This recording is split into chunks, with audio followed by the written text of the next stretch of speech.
Olá, turma! Tudo bem? Turma, na aula de hoje vou falar sobre armazenamento de informação e tipos de memória. Para essa aula eu defini os seguintes objetivos.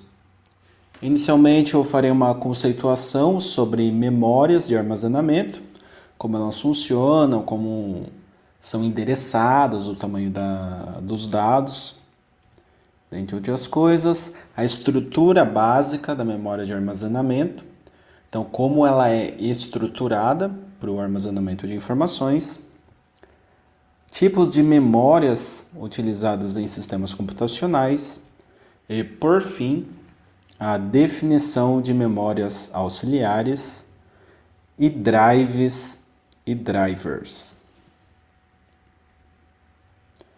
Muito bem, endereçamento de memória. A seguir é mostrado dois tipos de memória com o mesmo tamanho em termos de armazenamento. Essas memórias possuem 4 bits para o armazenamento e 8 bits ou 1 byte de dados. Temos aqui os dois tipos. Temos uma memória ROM e uma memória RAM, ambas 16 por 8. E a gente vai entender então como funciona essa questão aqui do endereçamento e o número de informação, né? O número de bits por informação. Então, endereços nós calculamos com a fórmula da aula passada, 2 elevado a n, onde n é o número de bits. Para o lado de endereçamento, nós temos de A0 a A3, né? Então, nós temos 4 bits. Se eu tenho 4 bits, eu faço 2 elevado a 4 e temos 16 endereços. Tá? 16 endereços é justamente o que aparece aqui na nomenclatura da memória. Né? Aqui é uma ROM 16 por 8 e aqui é uma RAM 16 por 8. Muito bem. Isso significa que nós temos duas memórias de 16 bytes, tá? Então, 16 bytes por quê? Porque com 4 bits eu consigo endereçar 16 linhas de informação e cada linha de informação tem 8 bits ou 1 byte. Por isso que nós chamamos de uma memória de 16 bytes. Caramba, professor, mas uma memória de 16 bytes é muito pequena. Estou acostumado com uma memória de 16 gigabytes, né? O que muda? O que muda é que nós temos mais bits para o endereçamento, né? O armazenamento é dado em 1 byte.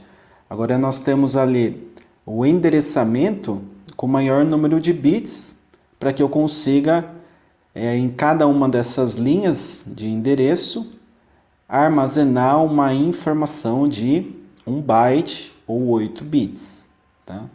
Tanto para a memória ROM quanto para a memória RAM. Elas têm uma diferença que a gente vai estudar mais à frente nessa aula, ok? Então, o que muda é o número de linhas de endereçamento em função aqui dos múltiplos utilizados para memórias, né? Se é 16 bytes, 16 kilobytes, 16 megabytes ou 16 gigabytes, por exemplo. Muito bem, então, falando dos tipos de memória, nós temos a memória RAM, que vem do inglês Random Access Memory, tá? Que tem essa cara aqui. E para essa memória, ela é utilizada nos procedimentos de cálculo, comparações, rascunhos e outras operações necessárias ao funcionamento dos microcomputadores, tá? Então, é uma memória de trabalho.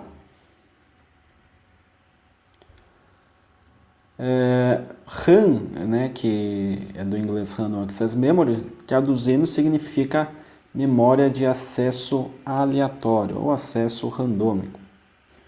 A informação armazenada nessa memória, ela é apenas temporária. Então, eu estou executando diversas tarefas, estou com uma planilha, por exemplo, realizando cálculos. Esses cálculos, eles são armazenados, né, eu armazeno a entrada, depois eu forneço uma saída.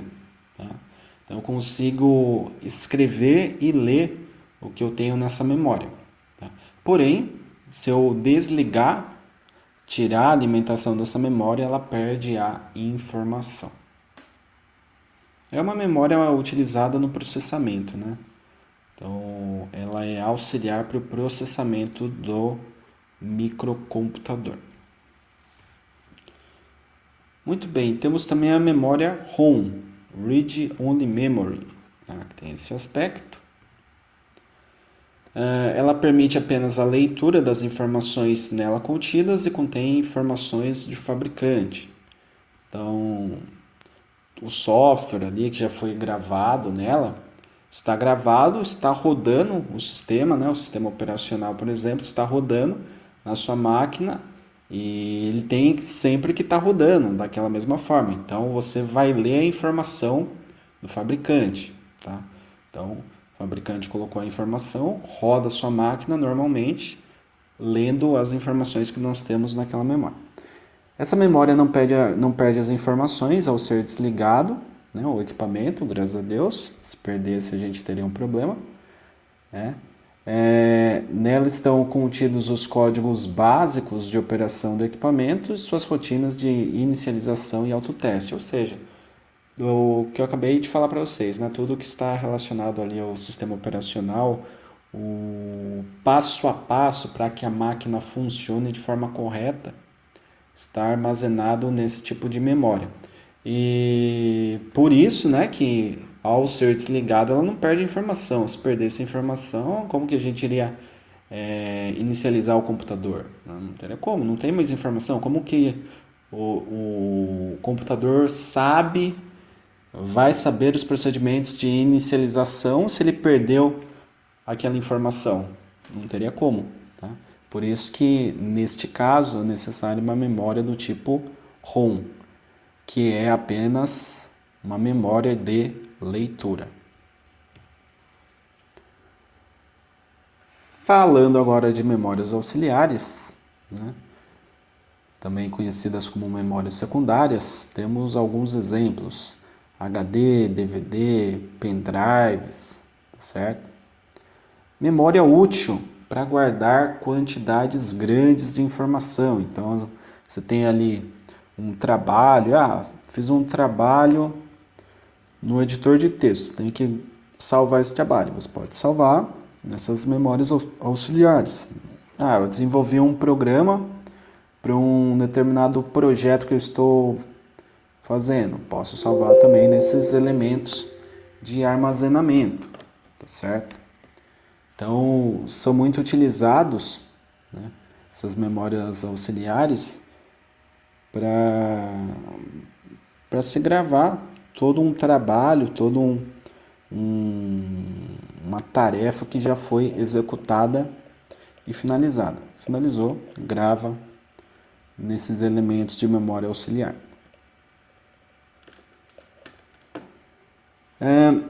Acesso considerado menos rápido comparado com outras memórias por se utilizar de processo mecânico. Professor, como assim processo mecânico?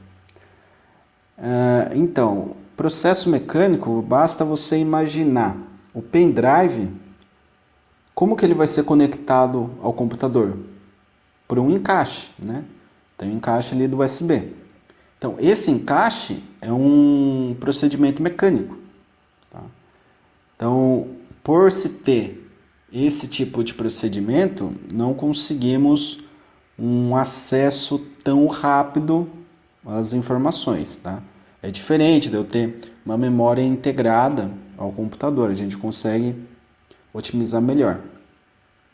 E aqui eu tenho uma imagem, né, que demonstra aí cada um dos tipos. Nós temos o disco magnético, o DVD, disco óptico, pendrive.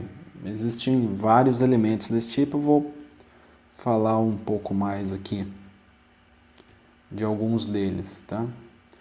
Temos memória auxiliar hard disk, ou disco rígido, né? Nós temos ali o HD, normalmente determinado como unidade C2 pontos. Tá?